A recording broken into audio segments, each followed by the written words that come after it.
ওয়ালাইকুম WhatsApp guys, সবাই কেমন আছেন? তো দীর্ঘ কয়েকদিনের পর আবার একটা নতুন ব্লগ নিয়ে চলে আসলাম আপনাদের সামনে।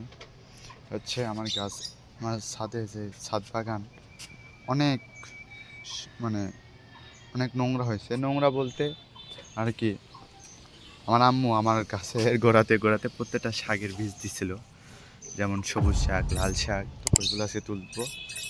তো আপনারা সম্পূর্ণ ভিডিওটা দেখবেন। যে আমরা চলে আসলাম, এই যে এখানে কিছু ঘাস হয়েছে। তো যে আমার এই যে শাক, সবুজ শাক, এগুলো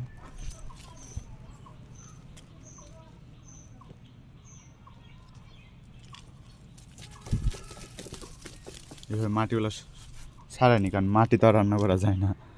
মাটি তো অনেক কষ্ট করে রান্না হয়। আর মাটি ছাদের জন্য খুব, মানে গাছের জন্য খুব উপকারী একটা জিনিস। দেখেন আমি এগুলো দিয়ে রাখছিল, বীজ দেওয়ার কারণে এগুলো অনেক সুন্দর, একদম কোনো সার দেওয়া না, অনেক অনেক সুস্বাদু হবে। আর আমরা একটু আগাছালাও পরিষ্কার করে দিই।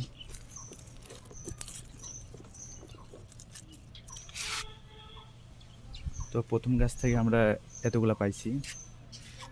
দ্বিতীয় গাছ থেকে এখানে কিছু আছে, যে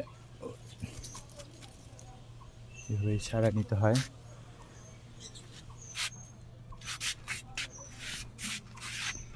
দেখেন এই গাছের গোড়াতে দেখেন অনেক সুন্দর তরতাজা হয়ে আছে।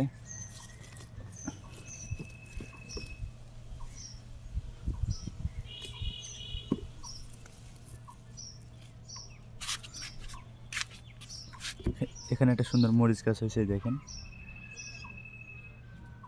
তো মরিচ গাছটা না তুলি আমরা, অবশ্যই বলবেন যে এটা আসলে গাছের গোড়াতে দেওয়া আসলে উচিত কিনা বা এটা ঠিক কিনা। এই দেখেন লাল শাক, দেখেন এখানে কিছু গাছ আছে লাল শাক, যেমন তরতাজা লাল শাক, কোনো সার দেওয়া নাই।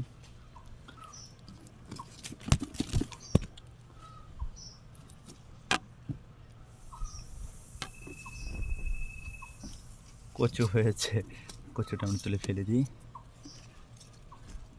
জঙ্গল হয়েছে, শাক, সবুজ শাক। এই যে এটা হচ্ছে, আপনারা কি বলেন, আমরা তো এটা লাউ গাছ বলি। এই যে এখানে দেখেন মাশাআল্লাহ অনেক সুন্দর হয়ে গেছে। এগুলো আমরা সবগুলো তুলবো আজকে।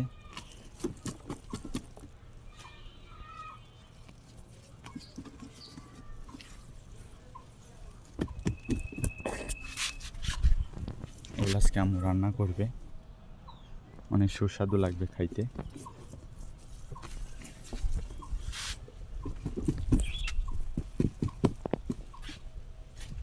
এই দেখেন লাল শাক কত বড় হয়েছে, তো নরম আছে অনেক সুন্দর ডাটাগুলো।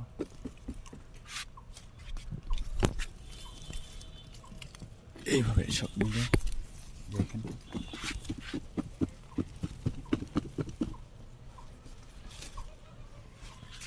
আমার কাছে বিভিন্ন জাতের গাছ আছে বা বিভিন্ন রকমের, প্রত্যেকটাই ফল গাছ। আশা করি আপনাদেরকে নেক্সট ভিডিওতে বা এর পরবর্তী যে ভিডিওটা, এটা আমি আর কি গাছ সেভাবে করবো। আপনারা অবশ্যই কমেন্ট করে বলবেন যে আপনারা আমার ছাদের গাছ দেখতে চান কি না। এগুলা এখানে এটা আছে সুন্দর, এটাও তুলে নিই আমরা।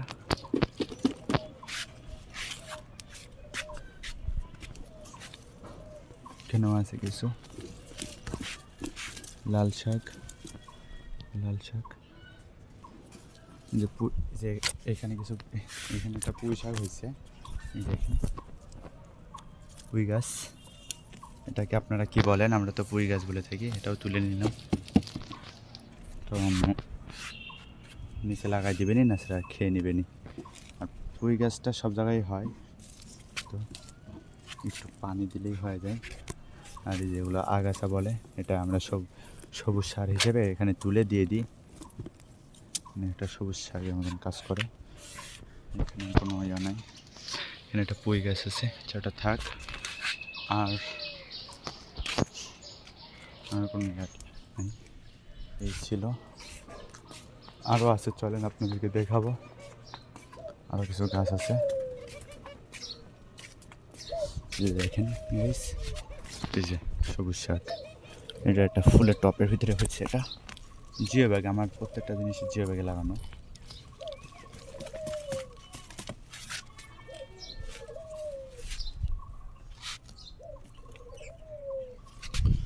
মাটিগুলো তুলে দিই।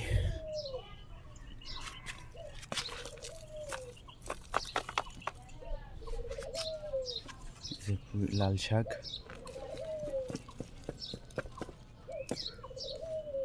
এটা এটা কুই গাছ বলতে পারেন আপনারা, কিন্তু ফুলটা দেখে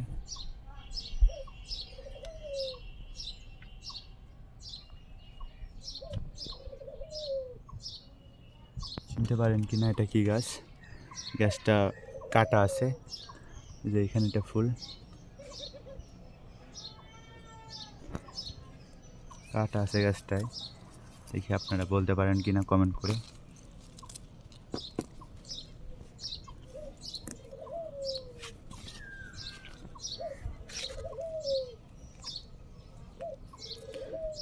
এই সিস্টেমটা আসলে অনেক উপকারী বা কার্যকারী। এটা গাছে একটু ক্ষতি হয়, কিন্তু গাছের যদি পুষ্টি দেওয়া যায়, বা যদি এক্সট্রা কোনো গোবর সার কেঁচো সার যদি দেওয়া যায় তাহলে সমস্যা নেই। এতে আপনার দুই রকমই কাজ হইলো, ফলও খাওয়া হইলো, আবার বাসার শাক সবজি তরতা যাইতো টাটকা। আর বাজারে কিনতে পাওয়া যায় শাক সবজি, কিন্তু ওটা তো ভেজাল হয়, অনেক রকম সার থেকে ওই থাকে, অনেক সমস্যা হয়। এটাতে আশা করি কোনো সার দেওয়া নাই, এটাতে ন্যাচারাল একদম। দেখেন